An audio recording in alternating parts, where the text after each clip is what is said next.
यह कहानी लेखक की अपनी भावनाओं के द्वारा लिखी गई है। इस कहानी को सुनकर आप अपना मनोरंजन कर सकते हैं। इस कहानी में दर्शाए गए पात्र, उत्पादन और घटनाएं सभी काल्पनिक हैं। कहानी किसी भी व्यक्ति के भावनाओं, प्रथाओं और परंपराओं का अपमान नहीं करती है। यह कहानी पूरी तरह से काल्पनिक है। दोस्तों, सिर्फ आपसे एक ही रिक्वेस्ट है कि आप हमारी वीडियो को लाइक और सब्सक्राइब कर लिया कीजिए, क्योंकि हम इसे बहुत ही मेहनत से बनाते हैं और आप बिना लाइक और सब्सक्राइब किया ही चले जाते हैं। प्लीज प्लीज प्लीज, यह आपका प्यार होगा हमारे लिए। आप हमारे चैनल को लाइक और सब्सक्राइब जरूर कर लिया कीजिए, जिससे हमें लगेगा कि हमारी मेहनत व्यर्थ नहीं जा रही है।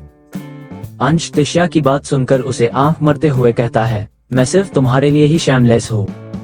तिशा उसकी बात सुनकर कुछ नहीं कह पाती है और फिर सब अपना अपना नाश्ता करके अपने अपने काम के लिए चले जाते हैं।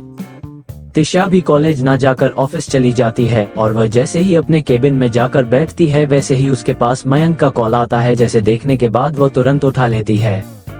वह जैसे ही कॉल को उठती है वैसे ही उधार से मयंक कहता है, मैं हॉस्पिटल पहुंच चुका हूं और यहाँ पर वाणी और व्योम भी आ चुके हैं, अब तुम बताओ मुझे करना क्या है। तिशा उसकी बात सुनकर अपनी चेयर से उठकर ग्लास विंडो के पास जाकर खड़ी हो जाती है और बाहर का नजारा देखते हुए कहती है, ज्यादा कुछ नहीं, बस तुम्हें उस इंजेक्शन को बदलना होगा और उसकी जगह पर कोई और इंजेक्शन रखना होगा। मयंक तिशा की बात सुनकर अपना मुंह बना लेता है और कहता है, उससे क्या होगा, मैं अगर उसे इंजेक्शन को बदलकर उसकी जगह पर तुम किसी और के स्पर्म से बना हुआ इंजेक्शन रख भी देता हूँ तो। तिशा मयंक की बात सुनकर स्माइल करते हुए कहती है, उससे ये होगा कि वाणी व्योम के बच्चों के साथ प्रेग्नेंट ना होकर किसी और के बच्चे से प्रेग्नेंट हो जाएगी, और जो इंजेक्शन बनी ने तैयार करवाया है उसे अच्छे से रखना, क्योंकि वो हमारे बहुत कम आने वाला है। मयंक तिशा बात सुनकर थोड़े गुस्से में कहता है, हाँ लेकिन वो प्रेग्नेंट तो होगी ना, और अगर वह प्रेग्नेंट हो गई तो तुम्हें पता है ना, वह तुम्हें वहाँ से निकलवाने के लिए कुछ भी कर सकती है, क्योंकि उसके बाद उसके हाथों में सारा पावर आ जाएगा। तिशा मयंक की बात सुनकर कहती है, ओ मयंक, तुम इतना क्यों सोचते हो, मैंने तुम्हें जो बोला है तुम बस इतना करो, उसके बाद तुम देखते जाओ मैं कैसे इस गेम को अपने फेवर में करती हूँ। तुम्हें बस गेम खेलना है, बाकी जितना किसको है यह मैं खुद तय करूंगी। मयंक एक गहरी सांस लेते हुए कहता है, ठीक है, मैं तुम जैसा बोल रही हूँ वैसा करने को तैयार हूँ, लेकिन हो प्लीज तुम अपने गेम में किसी मासूम बच्चे को मत लाना। मैं नहीं चाहता इस बदले के चक्कर में किसी मासूम की जिंदगी बर्बाद हो जाए। तिशा मयंक की बात सुनकर थोड़े इरिटेटिंग टन में कहती है, आई नो तुम मुझसे बड़े हो, लेकिन ये बार बार मुझे रियलाइज करने की जरूरत नहीं है मैं क्या कर रही हूँ, मुझे अच्छे से पता है, इसलिए तुम मुझे ज्ञान देने की कोशिश मत करो, क्योंकि ऑलरेडी मेरे पास ज्ञान है और मेरा क्या मुझे खुद आंदा नहीं होता है, तो तुम अपना ना ही दो। इतना बोलकर वह फोन रख देती है। थोड़ी देर बाद मयंक अपने हाथ में एक छोटा सा इंजेक्शन लेकर अंदर आता है और उसे तिशा को देते हुए कहता है, ये लो, तुम्हारा काम कर दिया मैंने। तिशा उस इंजेक्शन को लेकर उसे अपने हाथ में घूमते हुए एक डेविल स्माइल करने लगती है और कहती है, अब तुम बस देखते जाओ मैं कैसे इस छोटे से इंजेक्शन से 4 लोग की जिंदगी बदल के रखती हूँ। इस एक इंजेक्शन से मैं 4 लोगों का शिकार करने वाली हूँ। मयंक तिशा को स्माइल करते हुए देखकर कहता है, प्लीज तुम के डेंजरस स्माइल मेरे सामने मत किया करो, तुम्हारे इस स्माइल को देखकर मेरी रूह तक कांप जाती है। वैसे मुझे नहीं पता था एक 18 साल की लड़की इतनी डेंजर हो सकती है। तुम गलत बोल रहे हो, मैं डेंजर नहीं बल्कि जीनियस हूँ, और हाँ मैं सबके लिए बुरी थोड़ी हूँ, मैं तो सिर्फ उन लोगों के लिए बुरी हूँ जिन्होंने मेरे साथ बुरा किया है, आई मीन मेरे अपनों के साथ। तिशा मयंक को शक ना हो इसलिए वो अपने बात को बदलते हुए कहती है। मयंक एक फाइल निकाल कर तिशा के आगे करते हुए कहता है, चलो फिलहाल के लिए सब छोड़ो और इसे देखो, ये फाइल कपूर इंडस्ट्रीज के साथ डील करने के लिए बनाई गई है, इसलिए इस कॉन्टैक्ट को अच्छे तरीके से पढ़ लेना और प्रोजेक्ट को भी अच्छे से समझ लेना है, क्योंकि मैंने सुना है कपूर इंडस्ट्रीज जल्दी किसी के साथ डील साइन नहीं करती है, और जिसके साथ कर लेती है उसकी कंपनी रात रात आसमान के ऊंचाइयों को छू जाता है। तिशा उस फाइल को देखते हुए कहती है, तुम टेंशन मत लो, मैं अपनी पूरी कोशिश करूंगी कि कपूर इंडस्ट्रीज हमारे साथ ही डील साइन करे। उसके बाद वहां से मयंक चला जाता है। उसके जाते ही तिशा अपनी आंखें बंद करके अपना सर चेयर से लगाकर बैठ जाती है और वो वेदांश के बारे में सोचने लगती है। तो हुआ यूं होता है कि जब तिशा सुबह रूम में गई होती है तो वो अंश को बिना शर्ट के देख ली होती है, लेकिन वो कुछ कहती नहीं है, और वो इस वक्त यही सब सोचते हुए एकदम से अपनी आंखें खोल देती है और कहती है, ऐसे कैसे हो सकता है, कल तक उसके पीठ पर इतना बड़ा कट का निशान था, फिर वह निशान रातों रात कैसे गायब हो सकता है? क्या मेरी आंखों ने जो देखा वह मेरा भ्रम था या फिर मैंने सही देखा है? मुझे ये कंफर्म करना ही होगा। ये सब सोते हुए वो तुरंत अपनी जगह से उठ जाती है। वही दूसरी ओर अंश आज अपने राज से पर्दा हट जाने से बहुत ही ज्यादा खुश हो रहा होता है और अपने मन में कहता है, थैंक गॉड भाई ने सबके सामने ये ला दिया कि वह अब पूरी तरीके से ठीक है और अच्छे से अपने पैरों पर जा सकते हैं, नहीं तो अगर वह और कुछ दिन नाटक करते ना तो सच कह रहा हूँ मैं तो चलना ही भूल जाता है। वैसे चलो आज मैं अपने भाई बहनों के साथ क्लब जाकर पार्टी कर लेता हूँ, क्योंकि वैसे ही कल से सीरियसली वेदांश राजावत बनकर इसको संभालना है और साथ ही अपने उस गद्दार भाई को भी जो मुझे अपने रास्ते से हटकर सब कुछ अपने नाम करना चाहता है। तिशा रूम में जाती है तो उसे वहाँ पे कोई नहीं मिलता है और उसे दादी माँ से पता चलता है कि वह सब क्लब गए हुए हैं पार्टी करने के लिए, इसलिए तिशा भी खाना खाकर अपने रूम में सोने के लिए चली जाती है। रात के तकरीबन 12 बजे अंश अपने लड़खड़ाते कदमों से रूम के अंदर जाता है और बिना अपने कपड़े चेंज किए हुए वैसे ही बेड पर गिर जाता है। लेकिन तभी उसे कुछ सॉफ्ट सा फील होता है तो वह अपनी नशीली आंखों को खोलकर उसे तरफ देखने लगता है और अपने सामने तिशा को सोता हुआ देखकर वह स्माइल करने लगता है और फिर उसके गालों को पकड़ के कहता है, हाय तुम इतनी सुंदर कैसे हो, मैं जब भी तुम्हें देखता हूँ मेरा दिल जोरों से धड़कने लगता है, मुझे तुमसे हर बढ़ते वक्त के साथ और ज्यादा प्यार होने लगा है। अंश के बार बार टच करने की वजह से तिशा की नींद भी खुल जाती है, लेकिन वह अपनी आंखें बंद करके चुपचाप उसकी बातों को सुन रही होती है। अंश तिशा के आंखों को किश करते हुए कहता है, हम दोनों तुमसे बहुत ही ज्यादा प्यार करते हैं, लेकिन क्या तुम हम दोनों को प्यार कर पाओगी? मुझे हमेशा ये सोचकर डर लगता है कि कहीं तुम हम दोनों को छोड़ने दो। ये कहते हुए वो एकदम से सीरियस हो जाता है और तिशा के लिप्स को थंब से सहलाते हुए कहता है, नहीं मैं तुम्हें हम दोनों को कभी छोड़ने नहीं दूंगा, चाहे अब मुझे उसके लिए तुम्हें अपने पास जबरदस्ती ही क्यों न रखने पड़े, तुम्हें हम दोनों से प्यार करना ही पड़ेगा। वही तिशा उसकी बात सुनकर कंफ्यूज हो गई होती है कि ये बार हम दोनों क्यों बोल रहा है। वही अंश तिशा के पास से हटकर अपनी आंखें बंद करके सीधे लेट जाता है। तिशा को जब लगता है कि अंश सो गया है तो वह धीरे से अपनी आंखें खोलती है और अंश के चेहरे को ध्यान से देखने लगती है और फिर उठकर उसके पैर से सूज निकलती है और फिर बाथरूम जाकर एक टॉवल को गिला करके लाकर उसके चेहरे को साफ करती है। लेकिन तभी उसे कुछ याद आता है और फिर वो अपना हाथ आगे बढ़ाकर उसके शर्ट के बटन को खोलने लगती है। वो लास्ट के 2 बटन जैसे ही खोलने को होती है वैसे ही अंश एकदम से अपनी आंखें खोल देता है और तिशा को संभलने का मौका दिया बिना उसे अपने नीचे कर लेता है और कहता है, ओह तो मेरी वाइफ मेरा फायदा उठा रही थी मेरे नींद में होने का। तिशा को पहले तो कुछ समझ में नहीं आता है और जब तक समझ में आता है तब तक देर हो चुकी होती है। वह अपनी बड़ी बड़ी आंखें करके अंश को देखने लगती है और कहती है, आप जग रहे थे? अंश एक नॉटी स्माइल करते हुए कहता है, क्यों मुझे जगा हुआ अगर तुम डिसअपॉइंटमेंट फुल कर रही हो कि तुम मेरा अच्छे फायदा नहीं उठा पाई। वैसे मेरा शर्ट खोलकर तुम्हारा क्या करने का विचार था? तिशा उसकी बात सुनकर अपने मन में कहती है, विचार तो कुछ नहीं था, मैं तो बस तुम्हारा चोट चेक करना चाहती थी, लेकिन तुमने मेरे साथ गेम खेल दिया। अंश जब देखता है कि वह कुछ नहीं बोल रही है तो वह थोड़ा ड्रामा क्रिएट करते हुए कहता है, कहीं ऐसा तो नहीं तुम मेरी इज्जत लूटने की कोशिश कर रही थी मेरी नींद में होने का फायदा उठाकर? उसकी बातें सुनकर तिशा का मुंह खुला का खुला रह जाता है और फिर वो अंश को घूरते हुए कहती है, मेरा ना ऐसा कोई इरादा नहीं था, वैसे भी मैं तुम्हारी तरह शैमलेस थोड़ी हूँ। अंश तिशा की बात सुनकर उसके ऊपर झुकते हुए कहता है, तुम्हारा कोई ऐसा ही इरादा हो या ना हो लेकिन मेरा तो जरूर है। वैसे भी तुमने एक सोते हुए शेर को उकसाया है तो अब इसका अंजाम तो तुम्हें भुगताना ही होगा। इतना कहकर वह तिशा की कमर में अपना एक हाथ डाल उसे अपने आप से चिपका लेता है और दूसरे हाथ उसके गर्दन में डाल अपने चेहरे के बिल्कुल करीब कर उसके होठों पर अपने होठ रख देता है। तिशा को इन सब की बिल्कुल भी उम्मीद नहीं थी। उसकी आंखें हैरानी से फटी की फटी रह जाती हैं। आज पहली बार तिशा के दिल की धड़कने रोलर कोस्टर की स्पीड से भाग रहा था। अंश तिशा के होठों को इतने प्यार से किस कर रहा था कि वो उसी में खो चुका था। काफी देर किस करने के बाद अंश तिशा से अलग होता है और तिशा के चेहरे पे अपनी उंगलियां फिराते हुए कहता है, सारी गलती तुम्हारी है, तुम इतनी खूबसूरत हो ना कि मैं तुम्हें देखकर बहक हूँ। और फिर वह एकदम से ही तिशा के बालों को पकड़ अपने ठंडे होठों को उसके गालों पर फेरते हुए अपने हाथों को तिशा की खुली कमर पर फिरते हुए बहुत ही डार्क वॉइस में कहता है, लेकिन तुम्हें दूसरों के सामने इतनी खूबसूरत दिखने की इजाजत नहीं है, तुम्हारी ये खूबसूरती सिर्फ हमारे लिए होनी चाहिए। इतना बोल एक बार फिर अंश तिशा के होठों को अपने होठों को रख बंद कर देता है और वही अब तिशा भी उसकी किश की वजह से बहक गई होती है, इसलिए वह भी अपनी उंगलियों को अंश के बालों में घुमाने लगती है। दोनों के होठ एक दूसरे से किसी मैग्नेट की तरह चिपके हुए थे। इस वक्त अंश के लिए तो तिशा के होठ किसी नशीले ड्रग्स के तरह काम कर रहे थे। अंश के हाथ तिशा के पीठ पर थे और उसके ड्रेस के जिप को खोल रहे थे। तिशा इस वक्त कोई ऑब्जेक्शन नहीं जता रही थी क्योंकि वो तो खुद पूरी तरह से अंश में डूब चुकी थी। अंश तिशा के लोअर लिप को बड़ी बेरहमी से बाइट करता है, जिससे तिशा की एक तेज सिसकी निकल जाती है। वहीं अंश के बाइट करने पर तिशा के नाखून उसके गर्दन में चुभ जाते हैं, लेकिन इससे अंश को कोई फर्क नहीं पड़ता। वो तो बस तिशा में डूबता चला जा रहा था। आंखों में मदहोशी और दिल ने बेचनी के साथ अंश तिशा को महसूस कर रहा था। तिशा अंश के हर एक एक्शन को फील कर रही थी।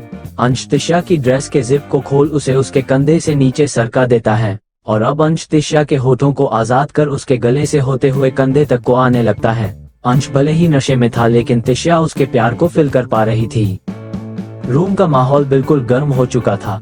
दोनों की तेज गर्म सांसें पूरे रूम में इंटेंस माहौल बना रही थी। तिशा अंश के छूने से सिहर रही थी, जिसकी आवाजें अंश के कानों में गूंज रही थी और अब अंश तिशा के इतना करीब आते हुए खुद को कंट्रोल नहीं कर पा रहा था। वो अपने एक हाथ से अपनी बचे हुए शर्ट के बटन को खोलने लगता है। अंश शर्ट को निकल फेंकते हुए तिशा के करीब आने लगता है।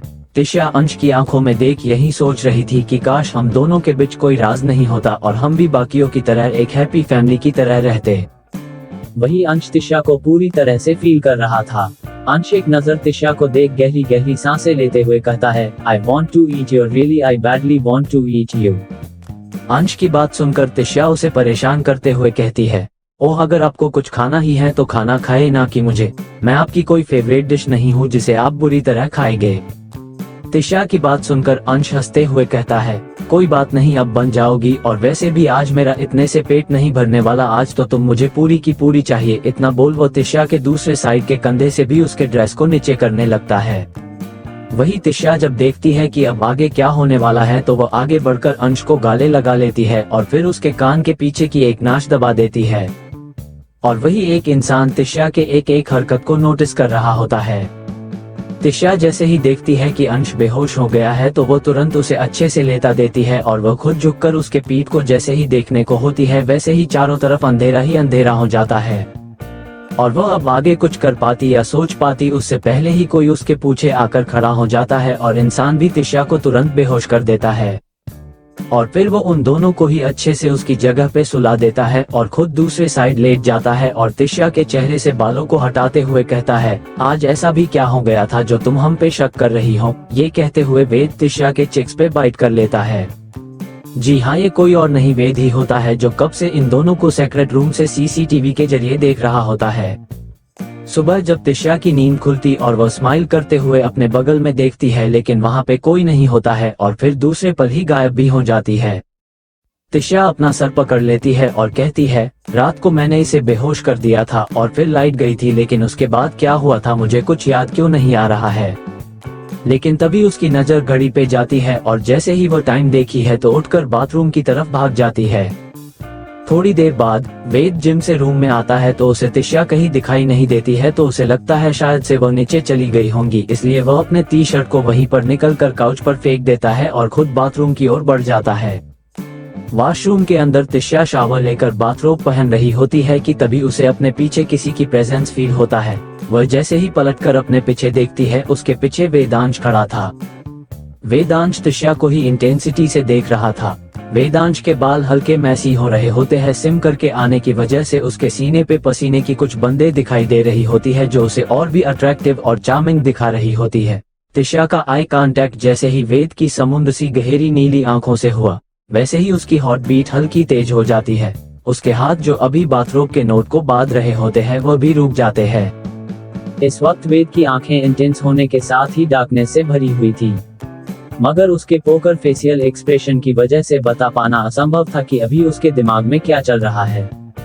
वेद तिशा की ओर अपना कदम बढ़ा देता है। अब वेद तिशा के बिल्कुल करीब आया, तब जाकर तिशा अपने सेंसेस में वापस आई और फिर वह अपने और वेद के दूरी को बढ़ाते हुए कहती है, आपको शर्म आती ऐसे ही किसी लड़की के बाथरूम में घुसते हुए? अगर इस वक्त मैंने कुछ नहीं पहना हुआ होता तो क्या होता?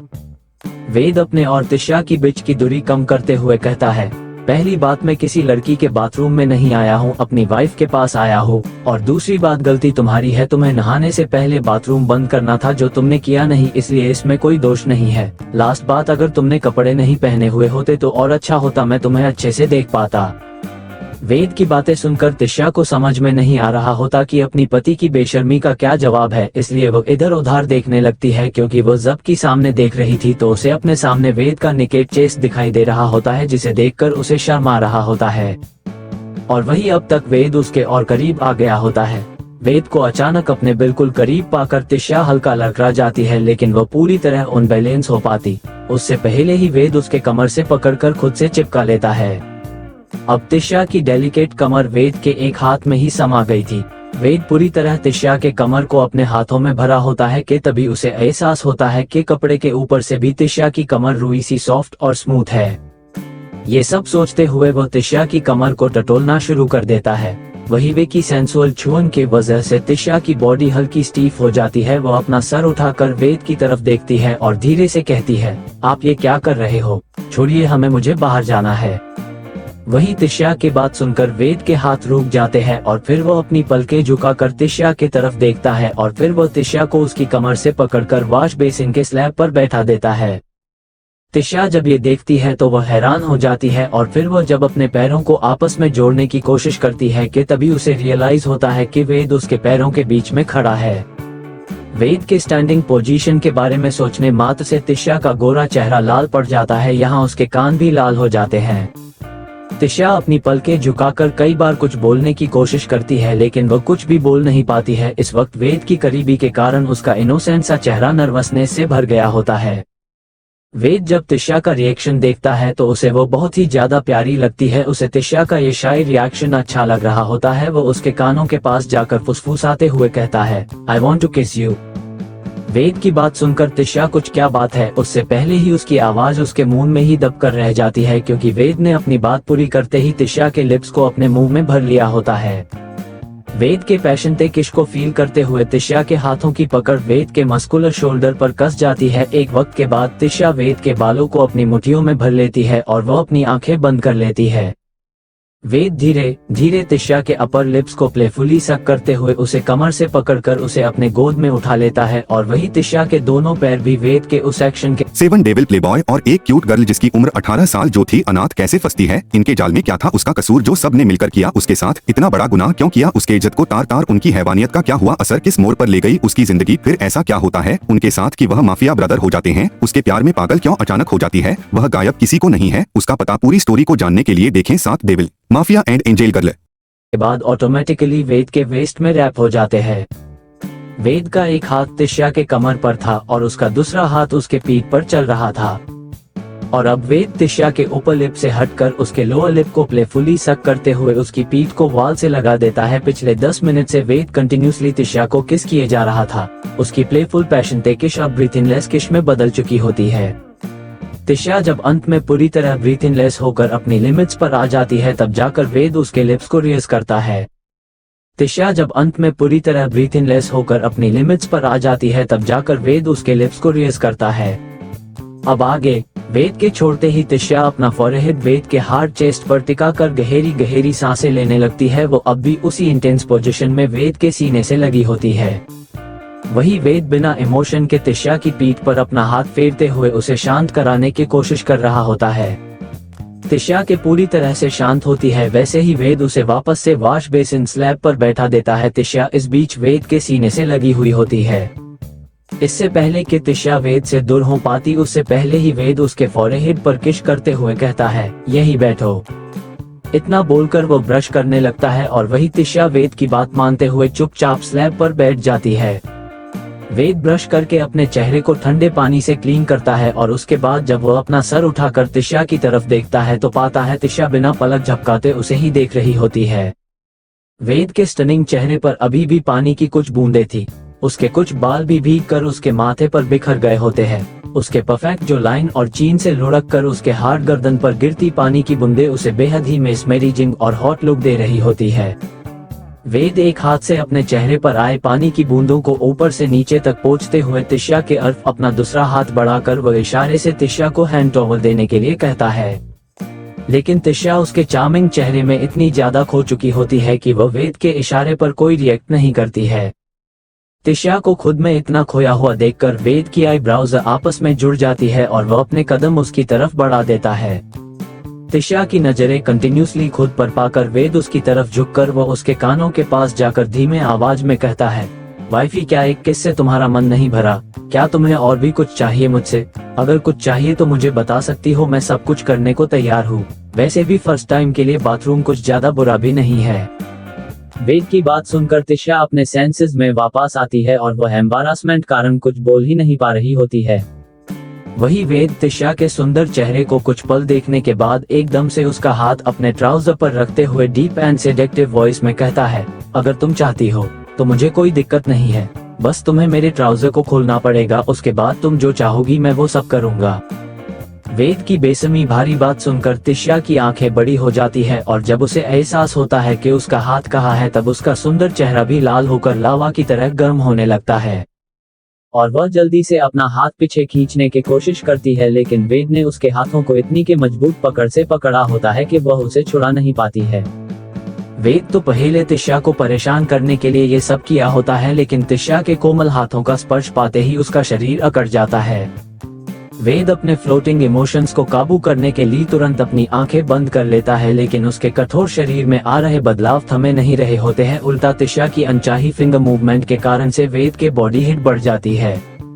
वही अब तिशा को भी वेद के अंदर आ रहे बदलाव साफ तौर पर दिखाई दे रहे होते हैं। उसे महसूस भी हो रहा होता है और वह कई बार अपना हाथ पीछे खींचने की कोशिश की, पर वेद की मजबूत पकड़ के कारण वह अपना हाथ पीछे नहीं खींच पा रही होती है।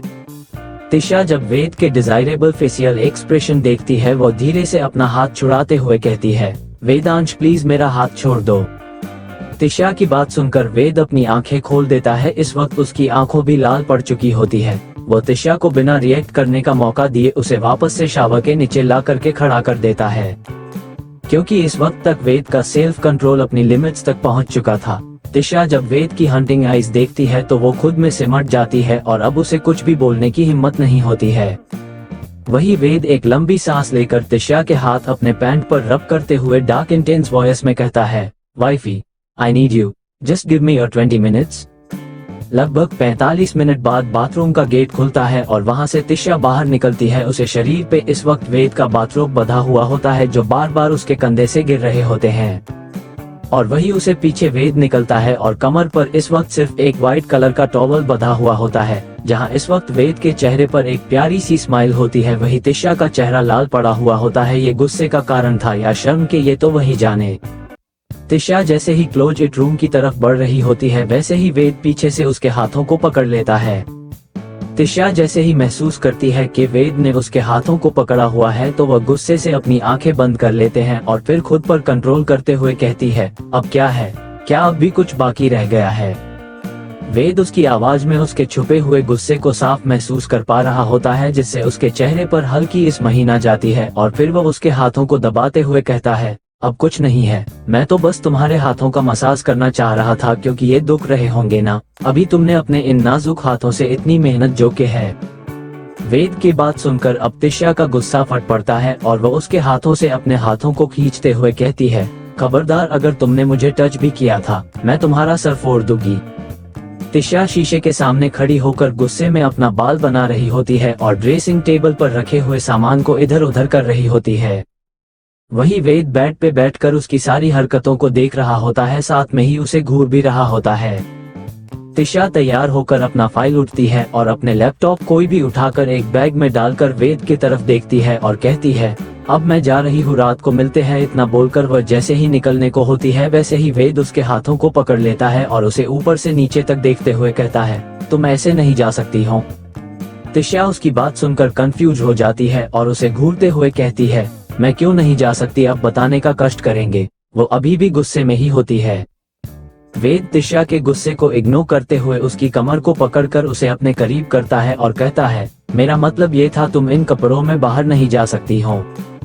तिशा खुद को ऊपर से नीचे तक देखते हुए कहती है, मुझे तो इन कपड़ों में कोई खराबी नजर नहीं आ रही है और वैसे भी आज मुझे एक बिजनेस मीटिंग के लिए जाना है तो मैं बिजनेस सूट ही पहनूंगी ना।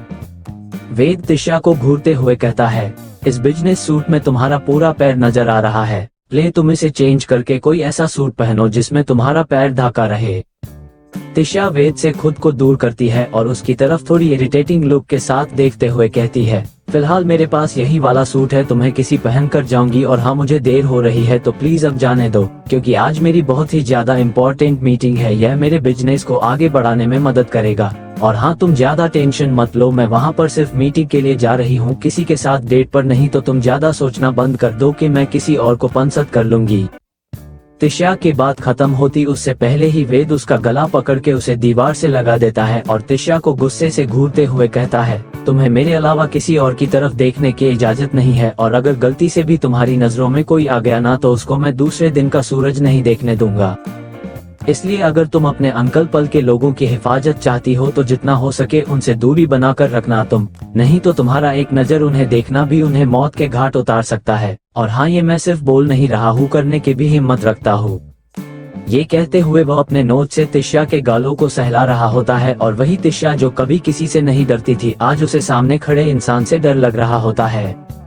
फिर वो तिशा के गले को छोड़कर उसके गले पे बटरफ्लाई किस करते हुए कहता है, I am really sorry baby, मुझे थोड़ा सा गुस्सा आ गया था, तुम डरी तो नहीं ना? वैसे अब तुम जा सकती हो, और हाँ मीटिंग हो जाने के बाद मुझे कॉल कर देना, हम साथ में शॉपिंग पर जाएंगे तुम्हारे लिए अच्छे कपड़े लेने के लिए। तिशा उसके बिहेवियर को इतनी जल्दी चेंज होते हुए देखकर एकदम हैरान हो जाती है, और फिर वो खुद को शांत करते हुए कहती है, ओके बाय। इतना बोल वो वहाँ से निकल जाती है। वही उसके जाते ही वेद की आंखें लाल हो जाती है, और फिर वो अपना फोन निकाल कर दीपक को कॉल करता है और कहता है, 2 मिनट के अंदर मुझे तिशा राजावत का आज का शेड्यूल चाहिए। दीपक जो अपने दोनों बस का मूड अच्छे से जान रहा होता है, उसने पहले से ही तिशा के शेड्यूल के बारे में जानकारी निकाल कर रखी होती है। वह तुरंत वेद को उसका शेड्यूल बताते हुए कहता है, उनका आज ईशान कपूर के साथ मीटिंग है होटल शांघाई में। वेद दीपक के बात सुनकर फोन काट देता है और फिर खुद के लिए एक ब्लैक सूट निकाल कर तैयार होते हुए कहता है, फिर तो उस मीटिंग में मेरा जाना बनता है, क्योंकि वहाँ पे मेरी बीवी का एक आशिक जो बैठा है। होटल शांघाई, होटल के एक बड़े से रूम में बड़े बड़े बिजनेसमैन बैठे हुए होते हैं। तिशा भी वहाँ पे मयंक के साथ पहुँचती है। वह जैसे ही अंदर जाती है उसकी आंखें जाकर सीधे ईशान के आंखों मिलती है। वहाँ पे ईशान को देखकर तिशा की आंखें जहाँ छोटी हो जाती है, वही तिशा को इतने दिनों बाद अपने सामने देखकर ईशान खुश होने के साथ साथ शॉक भी हो जाता है, क्योंकि जब वो तिशा के बारे में पता करवा रहा था तो उसे सिर्फ उसके सौतेले भाई बहनों के बारे में और उसकी सौतेली माँ और उसके नकारा बाप के बारे में पता चल था, लेकिन यहाँ पे उसे बिजनेस सूट में देखकर वो शॉक हो क्या होता है। वो बस एक तक तिशा को ही देख रहा होता है। वही उसके ऐसे देखने से अब तिशा अनकंफर्टेबल फील कर रही होती है कि तभी मयंक कहता है, जब सारे बिजनेसमैन यहाँ पर आ ही गए हैं तो हमें लगता है अब हमें मीटिंग स्टार्ट करनी चाहिए। वो जैसे ही अपनी बात कंप्लीट करता है वैसे ही एक बार फिर उस रूम का गेट खुलता है और वेद दीपक के साथ चलता हुआ अंदर आता है। उसको वहाँ पे देखते ही सारे लोग उठकर अपनी अपनी जगह पर खड़े हो जाते हैं। तिशा जो बैठने वाली होती जब वो सबको खड़ा होते हुए देखते हैं तो कंफ्यूज हो जाती है, लेकिन फिर वो भी कुछ सोचकर अपनी जगह से खड़ी हो जाती है। और वो जैसे ही खड़ी होती है इसकी नजर वेद के नजरों से जा मिलती है। वहाँ पे वेद को देखते ही उसके दिमाग में सिर्फ एक ही सवाल आता है, क्या यह इंसान मुझ पर नजर रखने के लिए यहाँ पर आया है? वही सारे लोग जहाँ खड़े होते हैं वही ईशान अपनी जगह पर बैठे हुए ही कहता है, मैंने सुना था आप अभी अभी रिकवर हुए हैं, तो आपको नहीं लगता कि आपको कुछ टाइम के लिए आराम करना चाहिए बिग ब्रो? और वैसे भी यहाँ पे तो एक छोटी सी डील होने वाली है जो आपकी कंपनी के लिए तो समुद्र में एक बूंद पानी डालने के बराबर होगी। आप कब से इतने छोटे मोटे डील करने लगे? वेद ईशान की बात सुनकर उन सबको बैठने का इशारा करके खुद तिशा के बगल वाली चेयर पर बैठते हुए कहता है, ये छोटी सी दिल बड़ी सी डील में नहीं बदल सकती है, बस इसमें पैसे बढ़ाने की जरूरत है। और वैसे भी मुझे भी देखना था कि इस बिजनेस मार्केट में और कौन कौन शामिल हो चुका है। वही तिशा उन दोनों को ऐसे देख रही होती है जैसे उसके सामने उसके दो सबसे बड़े दुश्मन बैठे हों और उसे किसी भी हाल में इन दोनों दुश्मनों से बच के निकालना है यहाँ से। फिर वेद मुस्कुराते हुए तिशा की तरफ देखता है और कहता है, हेलो मैसेज। उस मीटिंग हॉल में जो लोग मौजूद होते हैं वो लोग तो पहले से ही शॉक में होते हैं वेद को मुस्कुराते हुए देखकर, और दूसरा शॉक उन्हें वेद की बात सुनकर लगता है, क्योंकि वो लोग आज पहली बार उसे बोलते हुए सुन रहे होते हैं। क्योंकि इससे पहले उनमें से किसी के अंदर इतनी हिम्मत नहीं होती है कि वह लोग उसके साथ मीटिंग कर सके। वह लोग जब भी मीटिंग किए हैं उसके असिस्टेंट से ही किए होते हैं। वही सबसे बड़ा शौक ईशान और तिशा को लगता है वेद की बातें सुनकर, और फिर दोनों उसे घूरते हुए एक साथ ही कहते हैं, मिसेज नहीं मिस कहिए। वेद पहले तो दोनों की एक साथ आवाज सुनकर गुस्से से भर जाता है, लेकिन फिर वो अपने गुस्से पर कंट्रोल करते हुए कहता है, ओह आई एम रियली सॉरी, मुझे लगा आपकी शादी हो चुकी है। वैसे आप यहाँ पे राठौर इंडस्ट्रीज को प्रेजेंट कर रही है ना? तिशा वेद को घूरते हुए अपने मन में कहती है, ये पागल आदमी यहाँ पर आकर आखिर साबित करना क्या चाहता है? इसे अच्छे से पता है कि यह डील मेरे लिए कितनी ज्यादा इम्पोर्टेंट है, उसके बाद भी ये यहाँ पर आकर डील क्यों बिगड़ने के चक्कर में है। इंसान को अच्छे से पता होगा कि इस मीटिंग में अगर यह आ गया तो ये दिल इसी को मिलनी है, उसके बाद भी ये यहाँ पे आया। इसको तो मैं आज घर जाकर देखती हूँ, वो ये सब सोच ही रही होती है कि तभी उसको अपने थाई पर किसी का चलता हुआ हाथ महसूस होता है और वह उस टच को तुरंत ही पहचान जाती है और वह वेद को घूरते हुए देखने लगती है और फिर इतने दूसरे हाथ से उसके हाथ को हटाने की कोशिश करती है, लेकिन वेद उसके हाथों को भी टेबल के नीचे पकड़ लेता है और उसकी तरफ देखते हुए अपनी आइज बीली कर देता है और फिर वह नीचे झुकने के बहाने उसके कान में पास जाकर अपनी धीमी आवाज में कहता है, ठीक है, तुम मुझे आराम से घर जाने के बाद देख सकती हो, फिलहाल गुस्सा मत करो, मैं तो बस तुम्हें यहाँ पर सपोर्ट करने आया हूँ। उसकी बात सुनते ही तिशा की आंखें बड़ी हो जाती है और वही वेद नीचे झुककर उसके पैरों पर किस कर देता। अब तो तिशा अपनी जगह पे ही फ्रिज हो जाती है और वही वेद वापस अच्छे से बैठते हुए कहता है, वो मेरी कुछ इम्पोर्टेंट चीज नीचे गिर गई थी, उसी को उठा रहा है। वैसे यहाँ पर इतनी शांति क्यों है? हम मीटिंग के लिए आए हैं ना, तो मीटिंग स्टार्ट करिए आप सब। उसकी बातें सुनकर सारे लोग मीटिंग उनकी तैयारी करने में लग जाते हैं और वही तिशा अभी स्ट्रगल कर रही होती है वेद के हाथों को हटाने के। ईशान, जिसकी नजर एक पल के लिए भी तिशा से नहीं हटी होती है, वो एकदम से कहता है, क्या आप दोनों एक दूसरे को पहले से ही जानते हो?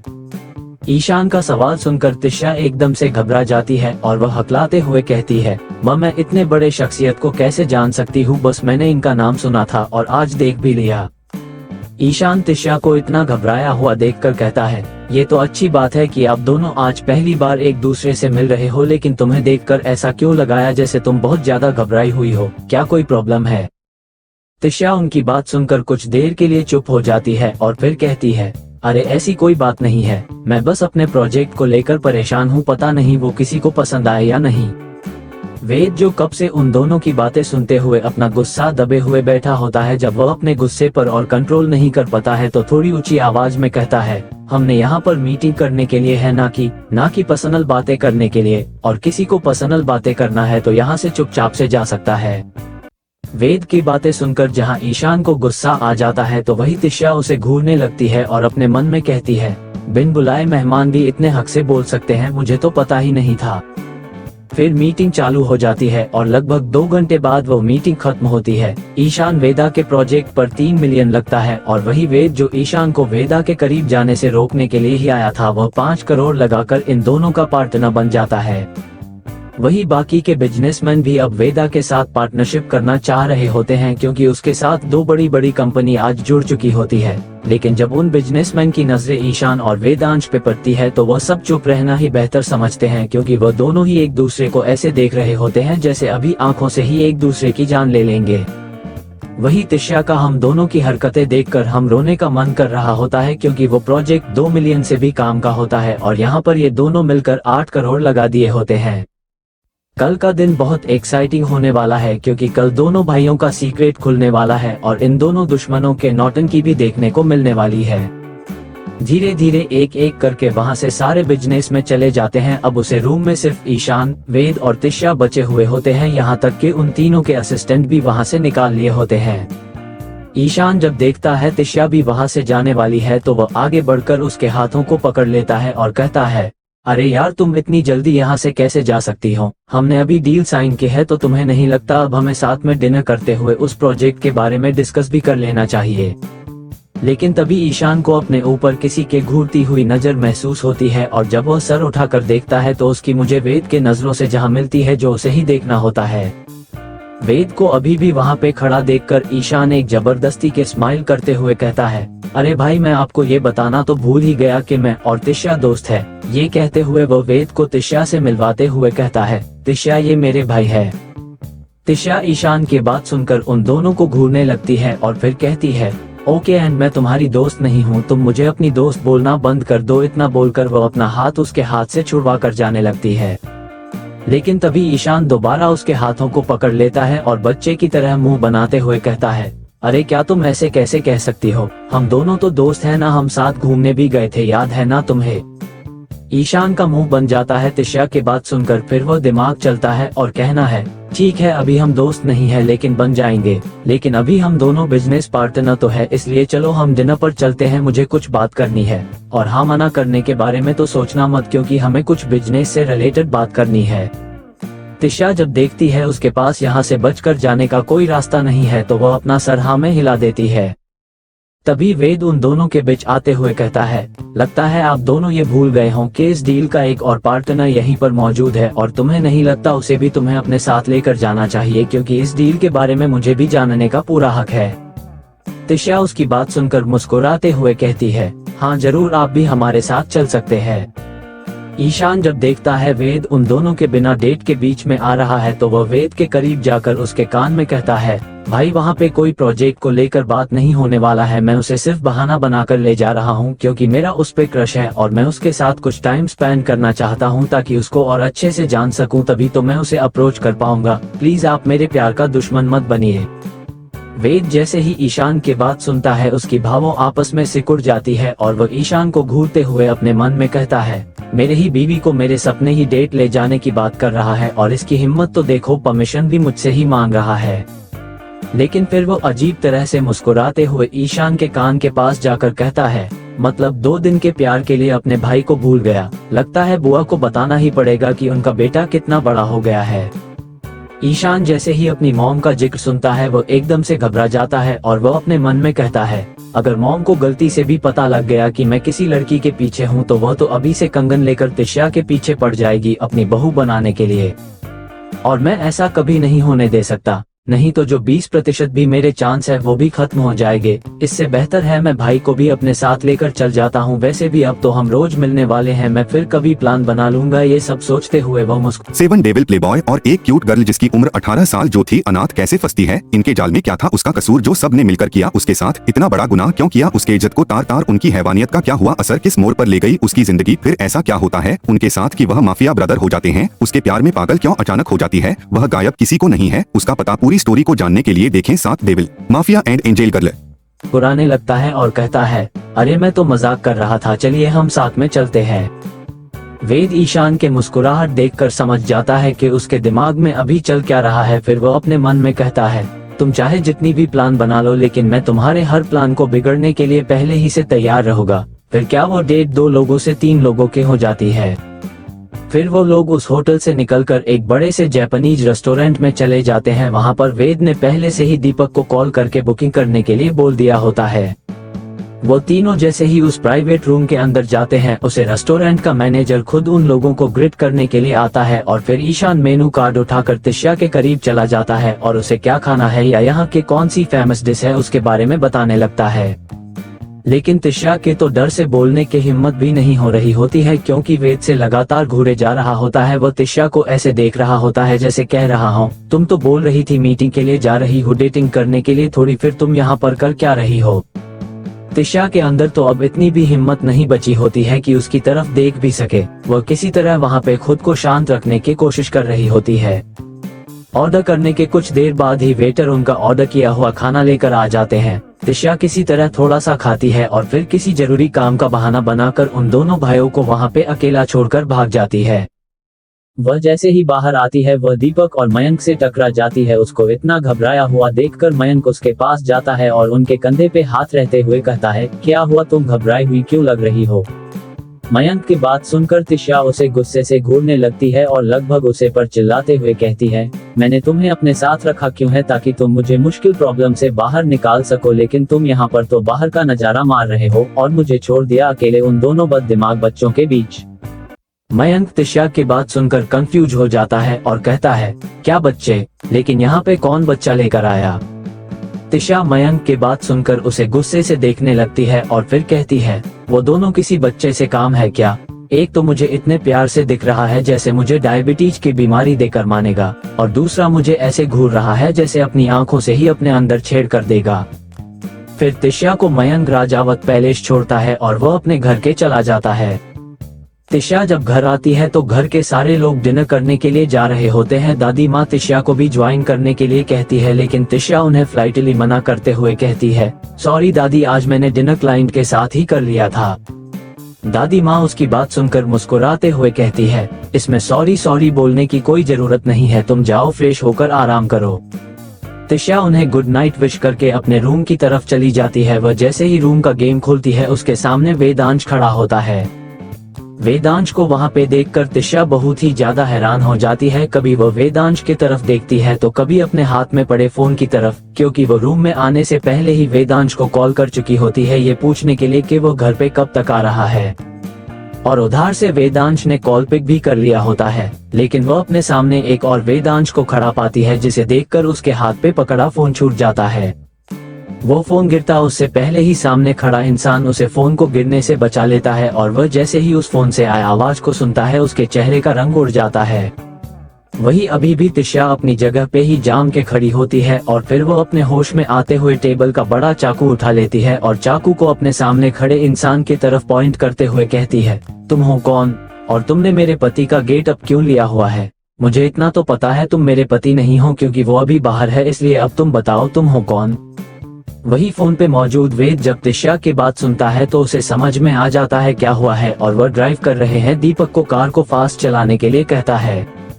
वही अंश जो तिशा के सामने खड़ा था, जब वो तिशा को इतने गुस्से में देखता है तो उसके मुंह से आवाज आना ही बंद हो जाता है। तिशा जब देखती है उसके हमने खड़ा इंसान कोई नहीं बोल रहा है तो उसे और ज्यादा गुस्सा आ जाता है, और वह अपने कदम उसके तरफ बढ़ने लगती है और कहती है, तुम्हें नहीं बताना है, कोई बात नहीं, मैं खुद पता कर लेती हूँ तुम कौन हो, तुम्हारे फेस से मास्क को उतार कर। इतना कहकर वह अंश के तरफ बढ़ जाती है और एकदम से उसके गले पर चाकू रख देती है और कहती है, अगर तुमने गलती से भी हिलने की कोशिश की तो मैं तुम्हारा गला उतार दूंगी, इसलिए अब चुपचाप से यहाँ पर खड़े रहो और मुझे देखने दो तुम कौन हो। तिशा राठौर को बेवकूफ बनाने चले थे ना, अब देखते जाओ मैं तुम्हारे साथ क्या करती हूँ। इतना बोलकर वो अंश के कभी गालों को पकड़कर खींचती है तो कभी कानों को, कभी उसके बाल पकड़कर लटक जाती है, और वही बेचारा अंश दर्द से चिल्ला रहा होता है। जब अंश से और ज्यादा बर्दाश्त नहीं होता है तो वो तिशा के हाथों को पकड़कर दीवार से लगा देता है और उसके आंखों में देखते हुए कहता है, बेवकूफ औरत, मैं तेरा ही पति हूँ, क्यों मेरी जान लेने पर तोली हुई है? अगर मार गया ना तो विधवा हो जाओगी। तिशा अंश के हाथों से खुद को छुड़ाने की कोशिश करते हुए कहती है, तुम्हारी हिम्मत की तुमने मुझे तिशा राठौर को बेवकूफ कहा, अभी बताती हूँ तुम्हें, रुको तुम, और तुम्हारी हिम्मत कैसे खुद को मेरा पति कहने के? अंश अपने दांत भींचते हुए कहता है, जब मैं तुम्हारा पति हूँ तो खुद को पति ही बोलूंगा ना, पत्नी तो बोल नहीं सकता। और तुम क्या मुझे बताओगी? आने दो भाई को, मैं बताऊंगा कि तुम्हें मेरे बालों का और फेस का क्या हाल किया है। देखो सुंदर सा फेस कैसे रेड हो गया है। तभी रूम का गेट खुलता है और वेद अंदर आता है। उसको अंदर आते देखकर तिशा चिल्लाते हुए कहती है, वेदांश पकड़ो इसे और पूछो इससे तुम्हारा डुप्लीकेट बंद कर हमरे बेडरूम के क्या कर रहा था। वेद तिशा के किसी बात का कोई जवाब नहीं देता है और वो सीधा अंश को ऊपर से नीचे तक चेक करते हुए कहता है, तुम ठीक तो हो ना? तुम्हें कहीं लगी तो नहीं है ना? तिशा जब वेद की बातें सुनती है उसका चेहरा गुस्से लाल हो जाता है और वह वेद पे चिल्लाते हुए कहती है, तुम्हें सबसे पहले आकर इस डुप्लीकेट के हाथ से अपनी वाइफ को बचाना चाहिए और ये तुम्हारा सवाल भी मेरे लिए होना चाहिए था, लेकिन तुम तो उल्टा इससे ये पूछ रहे हो, तुम्हारा दिमाग ठीक तो है? तिशा की बात सुनकर वेद को याद आता है कि उसकी वाइफ भी तो यही है। फिर वो उन दोनों को अलग करता है और तिशा को जबरदस्ती बेड पे बिठाते हुए कहता है, तुम बक करना बंद करो और हाँ, ये मेरा कोई डुप्लीकेट नहीं है, ये मेरा भाई है। तिशा वेद की बात सुनते हुए हंसने लगती है और कहती है, ओह अच्छा, तो ये तुम्हारा भाई है? क्या ये तुम्हारा भाई है? लेकिन मुझे इसके बारे में क्यों नहीं पता और मैंने आज से पहले इसे देखा क्यों नहीं? अंश तिशा की बात सुनकर उनके पैरों के पास नीचे बैठ जाता है और उसके हाथों को पकड़कर कहता है, तुमने मुझे देखा भी है, मुझे किस भी किया है और हम साथ में सोए भी है। अगर तुम्हें विश्वास नहीं तो तुम मेरे टच को फील करो, तुम्हें पता चल जाएगा कि ये टच जानी पहचानी है कि नहीं। तिशा जो कब से बक किए जा रही होती है वो अंश में टच करते ही शॉक में चली जाती है, क्योंकि उसका दूसरा हाथ वेद ने पकड़ा होता है और उसे वेद का टच भी जाना पहचाना लग रहा होता है और इस वक्त पे उसका माइंड ब्लैक हो चुका होता है।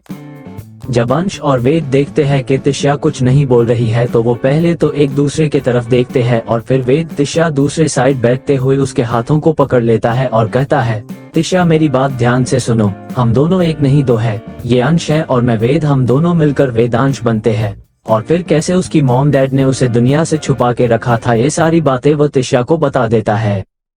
तिशा कुछ देर तक तो चुप रहती है और फिर कहती है, अच्छा तो आप दोनों जुड़वा हो और ये बात आपके मॉम डैड ने पूरी दुनिया वालों से छुपा कर रखी है, ये तो मैं समझ गई, लेकिन अब ये बताओ मैंने किश कैसे किया है। तिशा की बात सुनकर दोनों एक साथ जवाब देते हुए कहते हैं, मुझे यानी हम दोनों को किया है। तिशा उनकी बात सुनकर अपने चेहरे पर जबरदस्ती की मुस्कान रखे हुए आगे कहती है, अच्छा तो उस दिन बेड पे मेरे साथ कौन था? अरे बेड पे तो हम दोनों ही तुम्हारे साथ सोए हैं, मतलब कभी तो कभी, भाई अंश हंसते हुए कहता है। तिशा को उसकी बातें सुनकर अब गुस्सा आ रहा होता है, लेकिन फिर भी वो अपनी गुस्से को किसी तरह कंट्रोल करते हुए कहती है, बेवकूफ, मेरा मतलब ये था उसे दिन ड्रिंक करके कौन था?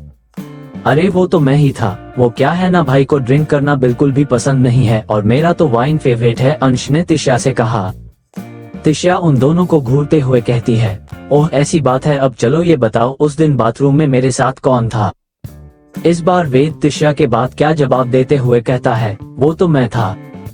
तिशा, अरे उसका क्या नाम था? तुम्हारे मामा के लड़के का, चलो उसका ये बताओ, उससे मुझे किसने बचाया था और उन दिन पार्टी में चोट किसे लगी थी? अंश इस बार भी आगे आते हुए कहता है, बचाया तो भाई ने था, बट उसको ठीकने मैंने लगाया था और उस दिन पार्टी में भाई ही थे। वैसे मैंने तुम्हारी बहन को सेव किया था, because I am genius doctor MS। Tisha जब देखती है अंश के करते हैं अपनी तारीफ कर रहा है, तुझे बिल्कुल भी अच्छा नहीं लगता, क्योंकि कहा इन दोनों भाइयों के वजह से तिशा को इतना बड़ा शौक हो लगा हुआ होता है और ऊपर से ये दोनों इतने दिनों से उसे बेवकूफ बनाते हुए आ रहे होते हैं। ये सब सोचते हुए उसका गुस्सा आउट ऑफ कंट्रोल हो जाता है और वह एकदम से चिल्लाते हुए कहती है, तुम्हारी बेवकूफ को तो देखकर नहीं लगता है कि तुम डॉक्टर भी हो सकते हो। वैसे अपनी तारीफ बाद में करते रहना, मुझे अब ये बताओ तुम दोनों में से मेरा पति कौन है? वेद अंश को चुप रहने का इशारा करता है और फिर वो शांति से तिशा के बाद क्या जवाब देते हुए कहता है, हम दोनों है। तिशा उसकी बात सुनकर गुस्से वाली स्माइल करते हुए कहती है, अच्छा तो तुम दोनों हो, लेकिन जैसे ही उसे रियलाइज होता है अभी उसने क्या सुना है तो एकदम से चिल्लाती है और कहता है, क्या? हाँ तुमने जो सुना है वो बिल्कुल सही सुना है, हम दोनों ही तुम्हारे पति है। वेद एक बार अपनी बात को दोहराता है। वही तिशा उसकी बात सुनकर अपने सर को पकड़ लेती है और फिर अपने होश में आते हुए कहती है, लेकिन ये कैसे हो सकता है, शादी के मंडप में तो तुम में से कोई एक ही था, तो फिर तुम दोनों मेरे पति कैसे हुए? अंश अपने हाथ आगे बढ़ाते हुए कहता है, बेबी तुम इतना हाइपर क्यों हो रही हो, मैं समझा रहा हूँ। तिशा अंश को घूरते हुए उसके हाथों को खुद से दूर करती है और कहती है, अपने हाथ अपने पास रखो, नहीं तो 1 सेकंड के अंदर उसे तोड़कर तुम्हारे दूसरे हाथ में दे दूंगी। तिशा की बात सुनकर अंश एक छोटे बच्चे की तरह अपने होठों का पाउडर बना लेता है और फिर वेद के पास जाकर उसके हाथों को गले लगाते हुए कहता है, देखो ना भाई, वाइफी कितना गुस्सा कर रही है। अंश के क्यूट हरकत को देखकर तिशा को बहुत ही ज्यादा हंसी आ रही होती है, लेकिन वो अपने आप को कंट्रोल करते हुए कहते हैं, अब क्या कोई मुहूर्त निकलवाओ तब जाकर बताओगे आप लोग। वेद तिशा को शांत करते हुए कहता है, हाँ उस दिन मंडप में मैं ही था और तुम्हारी शादी मुझसे ही हुई थी, लेकिन उससे पहले बचपन में तुम्हारी शादी अंश से हो गई थी जब तुम्हारी मॉम जिंदा थी। वेद की बात सुनकर तिशा को एक और झटका लगता है और वह अपने मन में कहती है, या कि अंश की शादी तिशा से हुई थी और वेद की वाणी से यानी मुझसे, लेकिन अब मैं तो तिशा और वाणी दोनों मैं ही हूँ। ये सब सोचते हुए उसका सर दर्द करने लगता है। वही जब दोनों भाई तिशा को इतना ज्यादा परेशान देखते हैं तो वह दोनों ही सीरियस हो जाते हैं। वेद तिशा के हाथों को पकड़कर कहता है, तुम खुद को फोर्स मत करो हम एक्सेप्ट करने के लिए, पहले हम तीनों की शादी हो गई है लेकिन आखिरी फैसला तुम्हारा हुआ, तुम्हें किसके साथ रहना है, तुम जो डिसीजन होगी हम दोनों को एक्सेप्ट होगा। उन दोनों की बात सुनकर तिशा उन दोनों को देखने लगती है और अब उसको समझ आने लगता है कि कब वो अंश के साथ थी तो कब वेद। तिशा दोनों की तरफ देखते हुए अपनी आंसू भारी आंखों से हंसते हुए कहती है, बड़ा मजेदार है ना, मैं एक साथ 2 लोगों के साथ थी और मुझे पता भी नहीं था। तुम 2 हो लेकिन मैं तो एक हूँ ना, ऐसे कैसे मैं खुद को लोगों में बांट दूं? मैं कोई चीज नहीं हूँ जो आधा तुम्हें दे दो और आधा उसे। मुझे टाइम चाहिए हमारे रिश्ते को समझने के लिए, वैसे भी अभी मुझे बहुत काम, आप दोनों को तो पता ही होगा मैं बहुत ही बिजी बिजनेस वूमेन हूँ। इतना बोलकर वो अपनी जगह से उठकर जाने लगती है।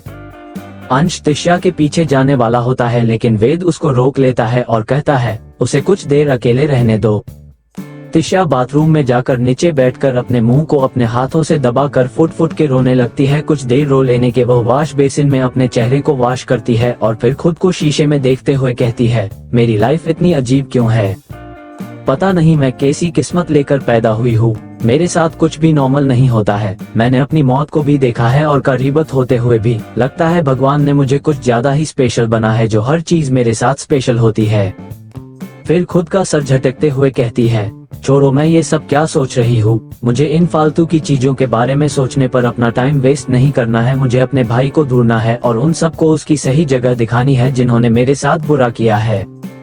और रही इन दोनों की बात, तो समय के साथ इनकी भी आदत हो जाएगी। वैसे भी मैंने अपनी जिंदगी में आने वाले हर मतलब को एक्सेप्ट किया है, तो इनको भी कर लूंगी। ये सब सोचते हुए वो रूम के अंदर आ जाती है।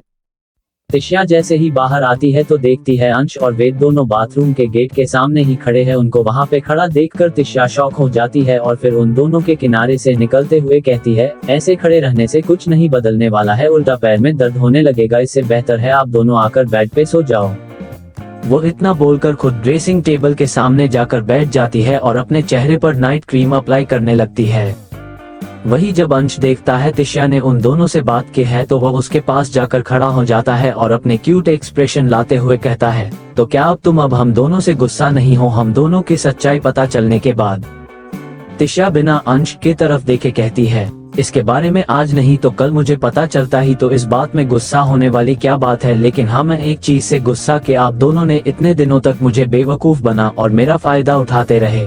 अगर पहले पता दिया होता तो मैं भी उठा लेती फायदा आप दोनों का। अंश जो ध्यान से तिशा के बातों को सुन रहा होता है, जब वह तिशा के आधे बातों को सुनता है तो उसका फेस मायूस हो जाता है, लेकिन जब वह उसकी पूरी बात सुनता है तो वह खुशी से उछाल पड़ता है और एकदम से तिशा के पास जाकर उसे पीछे से गले लगाते हुए उसके गालों पे किस करने लगता है और कहता है, अरे इसमें कौन सी बड़ी बात है, तुम जब चाहो जैसे चाहो हमारा फायदा उठा सकती हो, वैसे भी हम दोनों तो तुम्हारे ही है। वही तिशा यूं अचानक से गले लाए जाने पे और ऐसे किश किए जाने पे शॉक में जा चुकी होती है, लेकिन जब वह अपने सेंस में आती है तो अंश को खुद से दूर करते हुए कहती है, अभी मैंने इस रिश्ते को एक्सेप्ट नहीं किया तो मुझे दूरी बनाकर रखो। लेकिन अभी तुमने तो कहा। अंश इससे आगे कुछ कह पाता उससे पहले ही तिशा उनके बात को बीच में ही काटते हुए कहती है, वो तो मैंने बस यहाँ के माहौल को लाइट करने के लिए मजाक किया था। वैसे भी इस शादी से हम 3 लोगों की जिंदगी जोड़ी हुई है, इसलिए मुझे टाइम चाहिए। वैसे भी अगर सच कहूँ तो मैं तो आप दोनों को जानती भी नहीं हूँ। मैं 6 मंथ से 2 लोगों के साथ रह रही थी और मुझे पता ही नहीं था। ये कितना अजीब है ना। वेद तिशा को समझाने की कोशिश करते हुए कहता है, इसमें कोई अजीब बात नहीं है, तुम्हारी जगह कोई और भी होता तो वो भी नहीं पहचान पाता। तिशा अपने चेहरे पे अजीब सा दर्द लिए कहती है, पर मैं कोई नहीं हूँ, बीवी हूँ तुम्हारी। मैं क्यों नहीं पहचान पाई कि आप एक नहीं दो हो। थोड़ी देर बाद